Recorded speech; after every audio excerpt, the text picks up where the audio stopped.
In a passionate and emotional moment on The View, co-host Ana Navarro didn't hold back as she criticized Republican lawmakers for staying silent amid what she described as the troubling policies of President Trump's administration. Speaking candidly about her home state of Florida, Navarro pointed out what she sees as a deep and growing disconnect between elected officials and the communities they're supposed to serve, particularly communities of color and immigrants. According to Navarro, these representatives are more concerned about falling out of favor with Trump than about doing what's right for their constituents. They're more scared of Trump than they are of losing their seats, she said, frustrated by the silence from her state's Republican leaders while Latino communities face intense fear and suffering. Navarro painted a distressing picture of what's happening on the ground, especially in South Florida. She spoke about aggressive ICU raids that, in her view, are tearing families apart and traumatizing communities. She described heartbreaking scenes: children ripped from their mothers' arms, cars being smashed, and masked officers dragging people through the streets.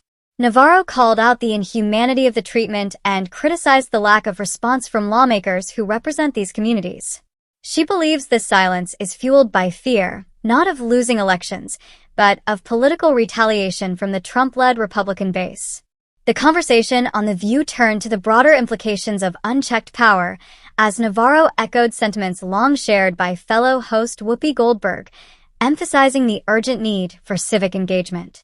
She urged viewers to vote in upcoming elections and to push for more Democratic candidates to gain office. In Navarro's view, the nation is suffering from a dangerous lack of guardrails, with oversight and checks on power effectively crumbling. Without balance, she warned, the vulnerable suffer the most, and right now, that includes families living in fear of being targeted, detained, or deported. Navarro didn't stop there.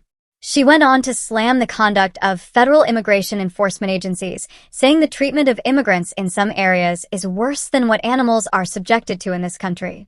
Her comments sparked a broader discussion about the ethics and humanity of current immigration practices and the role elected officials play in either enabling or challenging them.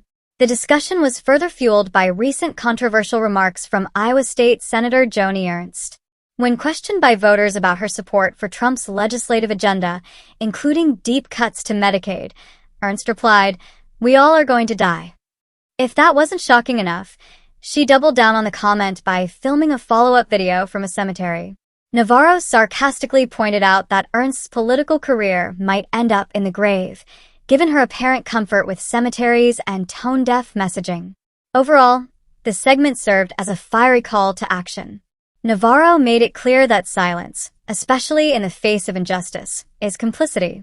She challenged both the audience and elected officials to remember who they're supposed to serve, not a political figure, but the people who place them in office.